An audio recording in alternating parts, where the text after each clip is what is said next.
Bon, donc on va continuer. Donc, en se référant aux pages 2 et 3, documents ressources, pages 14, 15 et 17, on vous demande de répondre aux questions sur le document réponse 5 et 6. Donc voilà le document 15 et 14 avec sa nomenclature. Donc on va essayer d'expliquer un petit peu le fonctionnement à partir du moteur frein jusqu'au tambour.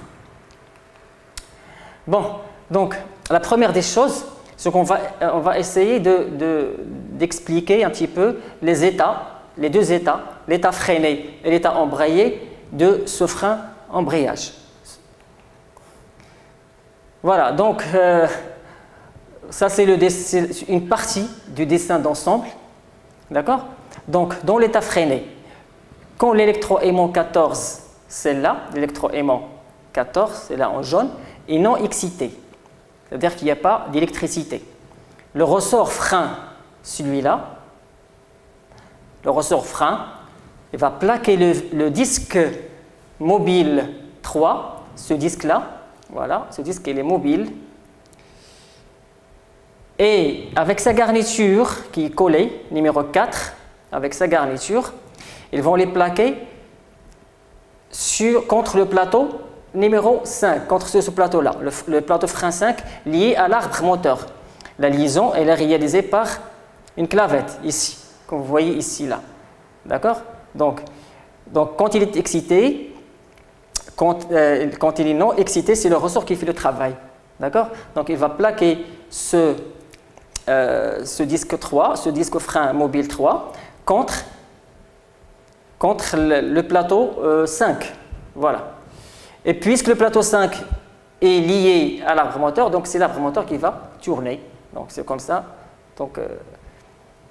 Donc ça, c'est l'état freiné. Donc dans l'état freiné, le plateau, donc tout ça, il n'y a pas de mouvement parce que nous avons un état freiné. Maintenant, on passe à l'état de l'embrayage. Alors, l'état de l'embrayage, c'est un peu l'inverse. Alors, lorsque maintenant l'électroaimant 14 est excité, il développe une force axiale.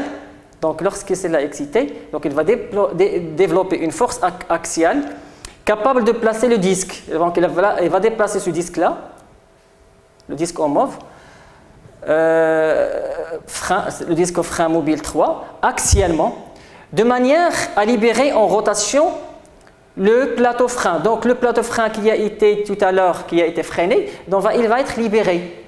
Pourquoi? Parce que l'électroaimant est excité, il a attiré 3 et par la suite, donc il va laisser un jeu ici, un espace, comme ça le plateau frein 5 il est libéré. En permettant ainsi la rotation de l'arbre. Donc bien sûr s'il est libéré, donc il va tourner. Pardon. Donc il va faire tourner donc quoi? Il va faire tourner l'arbre. Voilà, l'arbre 19. L'arbre 19, bien sûr, sur lequel on a un engrenage, on a un réducteur qu'on va voir au fur et à mesure. Bon, je vais revenir sur le dessin d'ensemble pour bien expliquer le... Donc, nous avons expliqué la première partie, cette partie-là du frein, les deux états, état freiné et état embrayé. Maintenant, une fois le mouvement est arrivé là, donc nous avons un réducteur composé des engrenages. Le premier engrenage là, en jaune, en bleu, et le deuxième là. Donc cet engrenage qui va transmettre le mouvement grâce à cet arbre, à l'arbre celui-là. C'est un arbre intermédiaire qui va lui, grâce au système polycourroie, va transmettre le mouvement de cet arbre-là vers l'arbre 49, l'arbre de sortie, sur lequel il y a le tambour. D'accord? Ainsi, donc, le tambour va tourner et automatiquement, ce sont les bouteilles à emballer qui vont être déplacées. Alors, quand vous voyez ici sur le dessin, sur le schéma du convoyeur d'entrée, c'est la même chose, mais c'est un schéma en 3D sur lequel est expliqué donc, le moteur frein. Donc j'ai le colorié en jaune, d'accord, le moteur frein du convoyeur d'entrée. Vous avez vous avez ici les engrenages 33, 23, 36 et 32. Donc, tout ça, l'engrenage 33, 23 et 36, 32, donc, vont composer un réducteur d'engrenage. Et là, nous avons la transmission réalisée par le système poulie-courroie. La courroie, la poulie 34 et la poulie 50, d'accord? Et entre les deux, il y a la transmission faite par courroie, la courroie numéro 46. Automatiquement, donc voilà, donc une fois donc, le mouvement est arrivé vers 48, le tambour, donc il va essayer de déplacer les bouteilles sur ce tapis, le tapis 47. Et voilà donc le système, comment il travaille. Donc ça, c'est en général le fonctionnement de notre système. Et en lisant bien le système et la lecture des pages 2 et 3, nous allons essayer de répondre à la partie qui suit. C'est la tâche numéro 1, c'est l'analyse fonctionnelle du système à emballer les bouteilles. Donc on vous demande, en se référant à la présentation du système qu'on a fait tout à l'heure, le système à emballer les bouteilles, sur les pages, comme je disais, pages 2 et 3, complétez l'actigramme A.0 suivant, A-0 suivant. Voilà, donc au début, alors on vous donne bien sûr l'actigramme comme ça. Vous avez le système à emballer les bouteilles. Là, on va mettre la fonction globale du système. Alors comment je vais la voir? Je vais la tirer à partir de l'énoncé que j'ai lu dans les pages 2 et 3. Donc, la fonction, c'est emballer les bouteilles dans un film en plastique. Bien sûr, avec de l'énergie, en s'alimentant avec de l'énergie électrique et de l'énergie pneumatique. Au début, nous avons les bouteilles à emballer. Ça, c'est la matière d'œuvre d'entrée. Et enfin, nous avons une valeur ajoutée à la fin, c'est les bouteilles qui sont emballées avec des informations. Voilà, donc ça c'est la première question, je crois sur 2 points. Vous voyez déjà sur 2 points, un exercice simple, juste en lisant bien le fonctionnement, donc vous aurez 2 points, 2 points pour cet exercice. Maintenant, la question B, complétez en se référant aux pages 2 et 3 toujours, hein, parce que les pages 2 et 3 contiennent l'ensemble des fonctionnements du système. Elles décrivent aussi le cycle de fonctionnement de notre système. On va essayer de compléter le diagramme FAST relatif à la fonction déplacer et positionner les bouteilles à emballer suivant l'axe Y. Donc on ne va pas analyser toutes les fonctions du système, on va juste analyser la fonction de service déplacer et positionner les bouteilles à emballer. Alors maintenant, pour déplacer et positionner les bouteilles, je vais essayer dans le FAST en général, elle est partagée en 2 colonnes. Alors cette colonne, on va décrire les fonctions techniques. Par exemple, pour réaliser la fonction de service déplacé, on a combien de fonctions techniques? 1, 2, 3, 4, 5. 5 fonctions techniques. Et chaque fonction technique, il a une solution constructive. Par exemple, maintenant, on vous demande de donner une fonction technique à la solution technologique réseau électrique.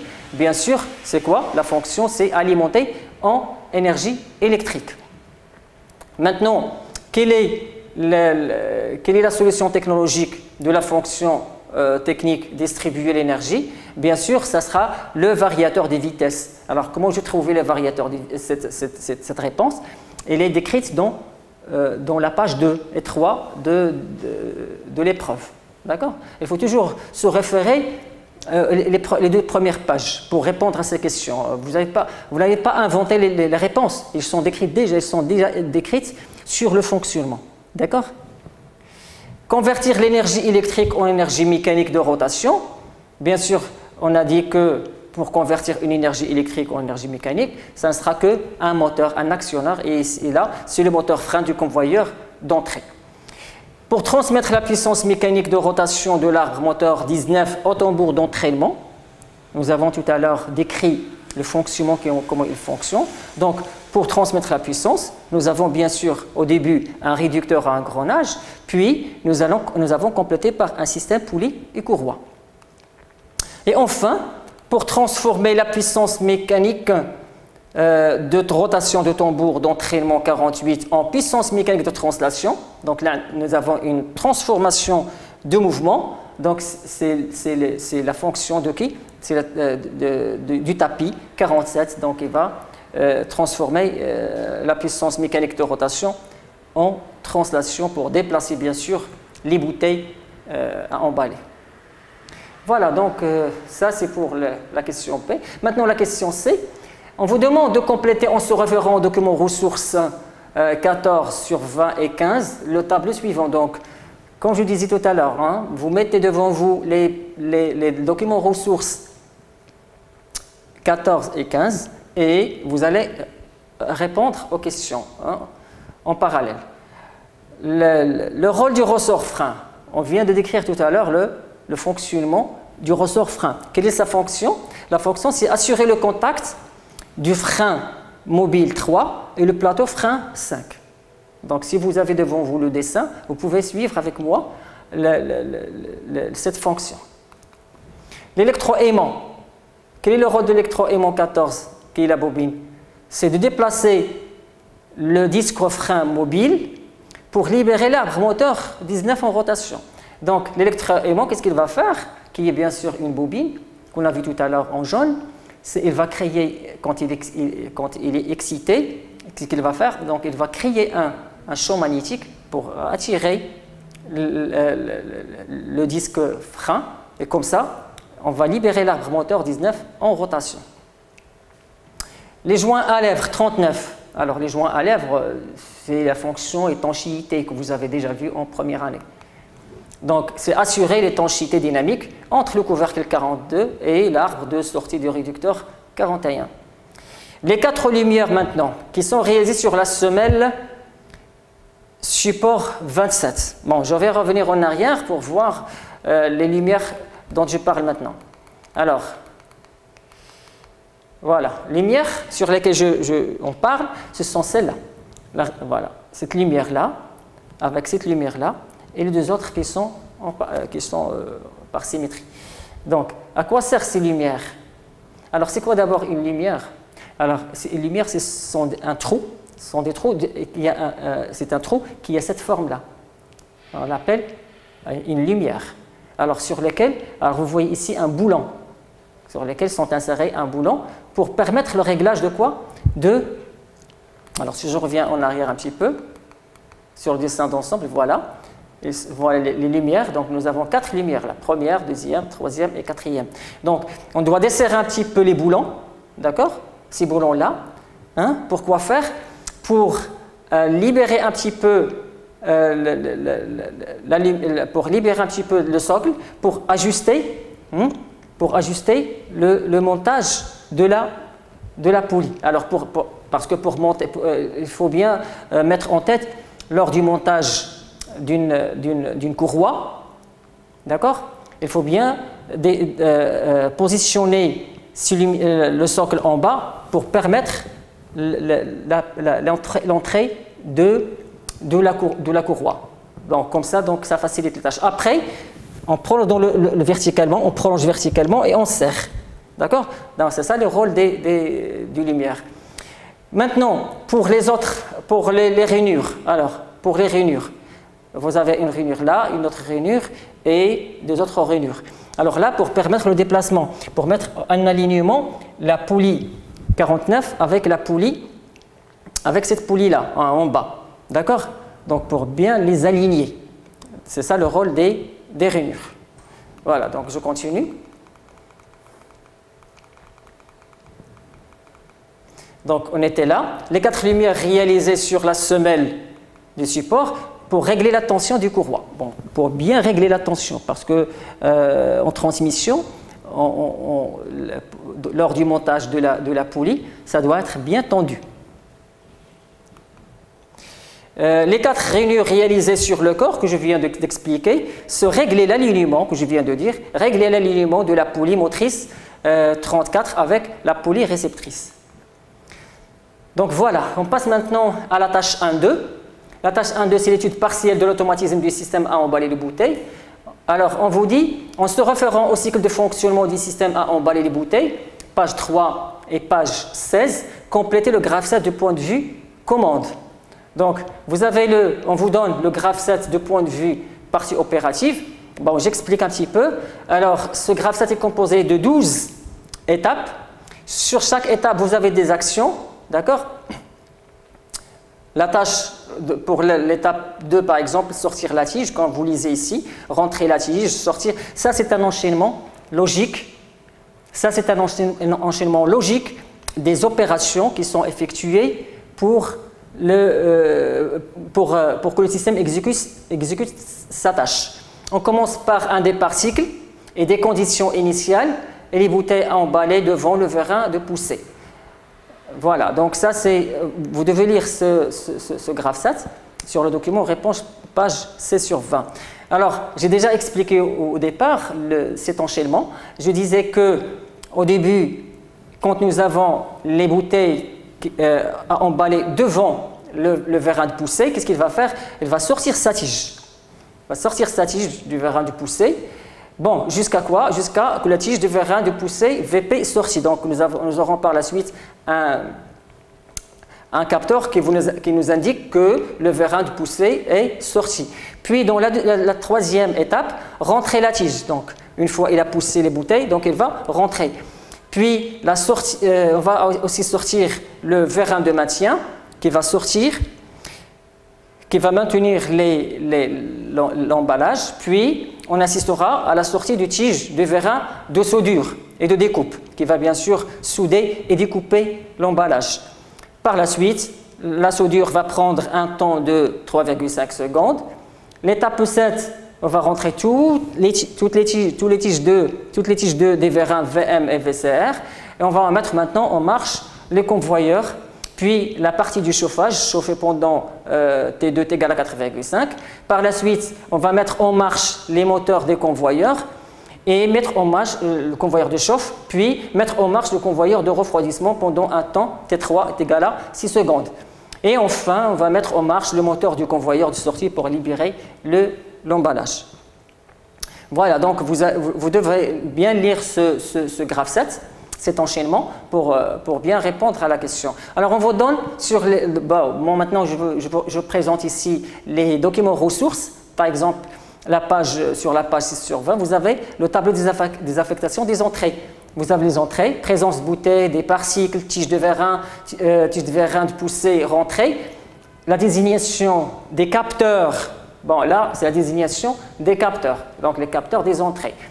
Par exemple, présence des bouteilles à emballer devant le vérin, nous avons le capteur P qui nous indique qu'il y a la présence des bouteilles.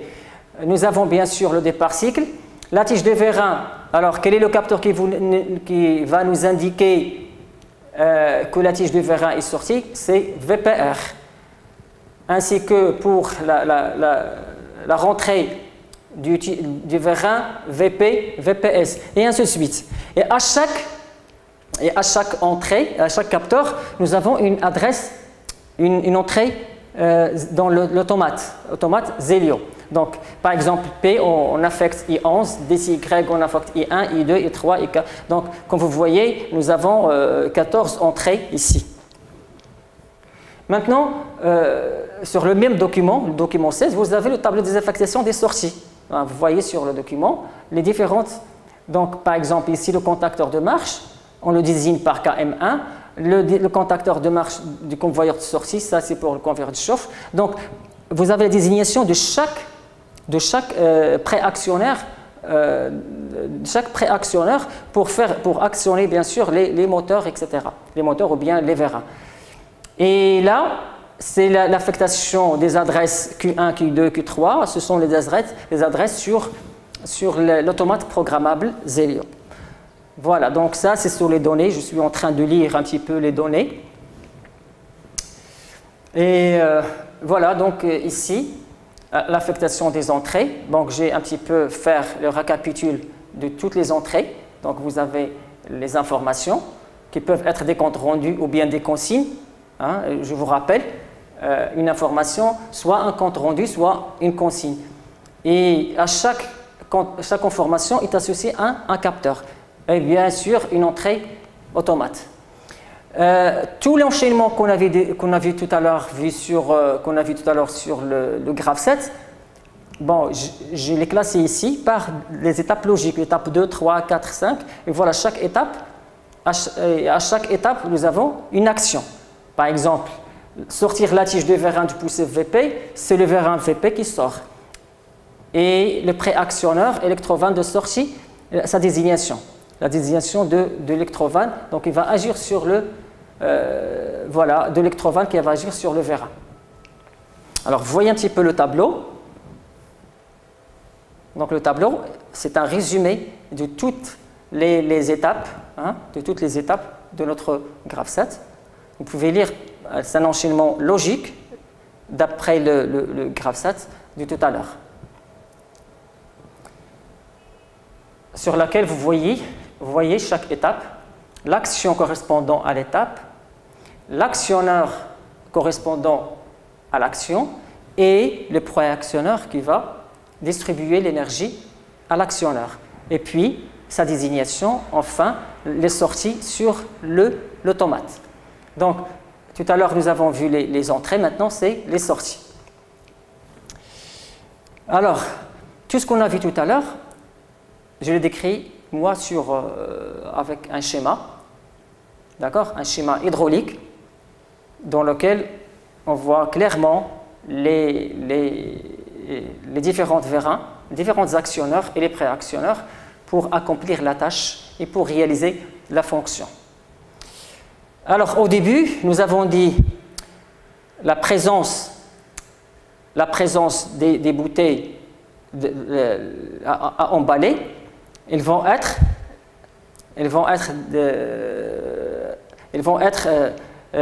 déclarés par un capteur P qui va être là. Une fois ils sont touchés, le capteur est touché, ça veut dire, donc c'est le vérin du poussé qui va sortir, voilà, le vérin de poussé, il va sortir pour déplacer les bouteilles contre le vérin sur le prolongement du vérin de maintien.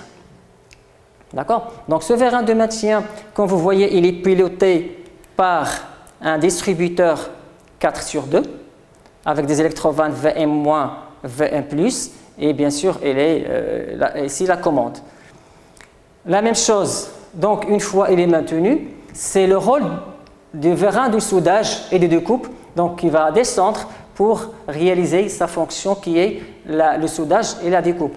Alors, comme vous voyez ici, ce vérin, cet actionneur, il est commandé par un préactionneur qui est le distributeur. Là, c'est un distributeur 5/2.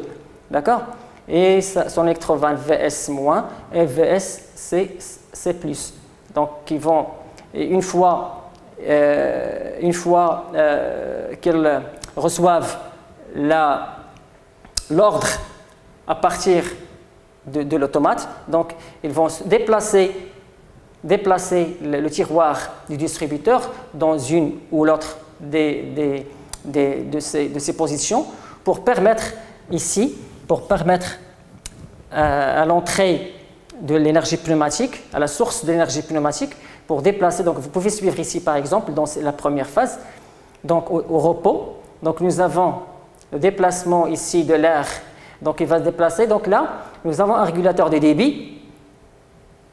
Donc une fois l'air comprimé est arrivé là, il ne va pas passer par ce trajet-là, il va passer par ce trajet, il va déplacer la bille un petit peu comme ça, il va déplacer, hop, voilà, donc il va remplir cette partie-là en air comprimé, ce qui va agir sur le piston. Et vous regardez ici, l'air comprimé qui était là, dans cette chambre, il va s'échapper à partir de là. Donc, bien sûr, là, il ne va pas passer par ce chemin-là, il va prendre ce chemin-là. Et là, un étrangleur pour régler la vitesse de déplacement de la tige de vérin. D'accord? Là, c'est pour régler la vitesse de déplacement du vérin. Et donc il va prendre ça, hop, il va sortir, il va s'échapper par là. Donc ça c'est l'échappement. Donc maintenant, une fois que les bouteilles sont positionnées en prolongement du vérin de soudage, donc l'électrovanne VSC va être excité. Il va déplacer, il va changer de position. On va retrouver les deux orifices là, de ce côté-là. Donc de ce côté-là, donc il va suivre comme ça. Hop, donc voilà, donc il va déplacer l'air comprimé à partir de là. Donc il va reprendre ce point, il va lever cette bille, d'accord? Voilà, il va se déplacer, il va suivre ce trajet, et voilà, on va retrouver l'air comprimé. C'est qu'il va faire descendre le piston et par la suite la tige de vérin. Et ainsi de suite pour les autres, vérins. Donc voilà en gros, vous n'avez pas ce schéma sur votre dessin, mais c'est moi qui a fait ce schéma pour vous expliquer un petit peu le fonctionnement. Hein, on assiste aussi à des capteurs de fin de course. Voilà les différents capteurs que j'ai. Donc nous avons les premiers capteurs du vérin du poussé, VPR, celui de rentrée de la tige, le capteur VPS pour la sortie de la tige, VSCR c'est pour la rentrée de la tige du vérin de soudage, VSCS pour la sortie du vérin de soudage, et la même chose pour VMR, VMS, et sont commandés par les électrovannes. Voilà, donc en gros, ça c'est le fonctionnement de notre système. Tout ce système-là est géré par un module automate programmable industriel, Zelion. Donc, comme vous voyez sur le schéma, j'ai ici les entrées. Donc, ça c'est la partie câblage. J'ai le départ cycle, le VPR, le capteur du vérin de poussée, la sortie du vérin de poussée. Donc, tous les capteurs, ils sont là. Ils sont liés directement à la partie des entrées de l'automate. Et nous avons les autres préactionneurs qui sont liés à la sortie. Voilà, nous avons 12 sorties. KM1 pour le convoyeur d'entrée, KM2 pour le convoyeur de chauffe, KM3 pour le convoyeur de sortie, etc. Donc, normalement, vous avez 12 sorties, donc j'ai dessiné justement 3. KM1, KM2, KM3, ça ce sont les contacteurs qui vont distribuer l'énergie aux différents actionneurs qu'on a vu tout à l'heure, les moteurs. Voilà. Maintenant, la tâche ici, la tâche 1-2, la tâche numéro 2, donc voilà le GraphSat point de vue partie opérative qu'on avait décrit largement. Maintenant, on va essayer de compléter le GraphSat du point de vue commande. Alors, on vous donne le GraphSat partie, voilà, le GraphSat du point de vue partie opérative, elle est là, bon, je l'ai résumé ici, et vous avez les cases qui sont vides que vous devez remplir. Alors, comment vous allez faire? Vous allez juste voir, par exemple, sortir la tige de vérin du poussé. Alors, je vais voir ici l'action, sortir la tige du vérin du poussé. Alors, la désignation de préaction, c'est VP+. Alors, hop, je mets ici VP+. D'accord? Mais avant tout ça, vous devez comprendre d'abord qu'est-ce qui est écrit là. Alors, l'étape 1, c'est une étape d'attente. Et la réceptivité qui suit, sur la transition, vous avez la réceptivité suivante. Le départ cycle, DCY, vous avez P, le capteur de poussée, donc le capteur de présence des bouteilles, VPR, VMR et VSR. Donc tous les capteurs, ils sont là. Maintenant, on passe maintenant à l'étape. Alors, avant, donc, dans la réceptivité, c'est VPS. Voilà, elle est là. VPS. Maintenant, l'étape 3, c'est quoi l'étape 3? C'est rentrer la tige du vérin de poussée VP. C'est quoi? C'est VP-. Donc je mets VP-. Quel est le capteur associé à cette action? C'est VPR. Donc VP-, la sortie, la rentrée du tige des vérins, elle va être associée par le vérin de poussée rentrée. L'étape 4, sortir la tige de vérin de maintien VM, je vais VM+. Et la transition et la réceptivité associée, c'est VMS. Cinquièmement, l'étape 5, sortir la tige de vérin de soudure et de découpe. Donc je mets VSC+, parce qu'elle est là. VSP. Donc à chaque étape, la désignation de préactionneur qui lui convient. Pour les capteurs, c'est VSCS. Maintenant, l'étape 6 est déjà là, RT1. C'est l'étape 6. L'étape, c'est souder et découper pendant. C'est une temporisation, avec un relais de temporisation. Sur l'étape 7, rentrer la tige de vérin VM et rentrer la tige de. Donc, ce sont des actions qui se passent en même temps. D'accord? Donc, je les mets ici, VM- et VSC, et leur capteur correspondant. La phase 8, mettre en marche le moteur de convoyeur de chauffe, c'est KM1. D'accord? L'étape 9, chauffer pendant un temps T2 est égal à 4,5, donc c'est RT2. L'étape 10, mettre en marche les moteurs de convoyeur de chauffe et de sortie. Donc les deux, et nous avons ici mettre en marche les moteurs de chauffe et de sortie. Donc nous avons KM1 et KM2.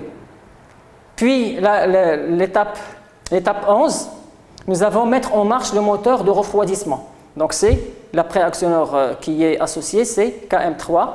Et où nous avons dit pendant un temps T3 est égal à 6 secondes, donc nous allons montrer aussi le temps de temporisation. Voilà le temps de temporisation. On mettait un T3 par exemple, 11 relatif à l'étape 11 et combien de temps pour 6 secondes. Et enfin, vous avez mettre en marche le moteur de convoyeur de sortie KM2. Donc voilà, donc on a complété le GraphSat du point de vue partie commande. Je passe maintenant à la question B, compléter le GraphSat du point de vue API cette fois-ci, mais on va pas compléter tout le GraphSat, on va juste un GraphSat partiel des étapes 5, 6 et 7. D'accord? Voilà. Alors, je vais me devant vous le tableau des sorties et le tableau des affectations des entrées et des sorties. Alors, par exemple ici, c'est ça ce que nous devons de faire tout à l'heure, la question A. Nous avons réalisé le GraphSat du point de vue partie commande et on doit passer au GraphSat du point de vue API. Alors, comment faire? Il faut juste voir ici l'étape, VSC+, par exemple. À quoi correspond VS+? Voilà, VS+ à Q8. Normalement, voilà, c'est Q8. Les capteurs, donc au capteur VS, je vais chercher ici le capteur VSCS. VSCS, voilà, c'est la sortie I7. Voilà, I7. Maintenant, pour l'étape 6, vous avez RT1. RT1, c'est le relais temporisateur, donc il correspond à TT1. Donc voilà, TT1, la sortie. L'étape 7. L'étape 7, qu'est-ce que nous avons? Nous avons VM- et VSC-. Donc je vais chercher sur les sorties VM-, voilà, c'est Q7, et VSC-, c'est Q9. Voilà, Q7 et Q9. Et enfin, VMR, les capteurs VMR, VSCR, VMR et VCR, voilà, I4 et I6. Et voilà, c'est très simple, c'est pas une grande chose pour compléter. Il suffit de voir les tableaux d'affectation d'entrée et de sortie pour essayer de compléter le GraphSat du point de vue API. Maintenant, on vous demande de compléter le programme en langage ladder relatif au modèle Zelio de l'opération de soudure du film en plastique à l'étape 5 à l'étape 7. On vous demande normalement de compléter ce tableau-là. Alors, pour compléter ce tableau, il faut il faut voir un petit peu, c'est-à-dire qu'on va réaliser un langage ladder à partir du graph set. Donc réalisation du graphe en langage ladder. Donc on va se baser sur l'enchaînement, sur le diagramme, sur le graph set pour réaliser le langage ladder. Maintenant je vais faire un petit rappel pour rappeler aux gens, aux élèves, comment ça se passe. Alors la programmation du graph set en langage ladder de l'API consiste à associer à chaque étape I, regardez ici, à chaque étape I du graph set, un bit interne de l'API, une action, donc on va lui associer un bit interne, c'est une mémoire. Je vais l'appeler par exemple MI. Si par exemple I est égal à 1, c'est M1. Ici M0, I plus 1, ça fait 2. Donc voilà, ça c'est le graph set. Et à chaque étape est associée une action à l'étape correspondante. D'accord? Donc l'étape I est matérialisée par une case mémoire MI, par exemple. L'étape I est activée. Alors maintenant, on va passer aux activations ou désactivations. Alors, l'étape I est activée par l'étape I-1. Donc cette étape est activée par l'étape I-1 et la réceptivité TI. Donc, exemple, je vais donner un exemple. Par exemple, ici, là, par exemple, l'étape 1. L'activation de l'étape M1 est réalisée par I1, M1. D'accord? L'étape maintenant, la désactivation est réalisée par l'étape I plus 1. Donc, l'étape pour désactiver, il faut passer à l'étape suivante, qui est M3 par exemple. Donc, on appelle reset M1, et là, c'est set M1.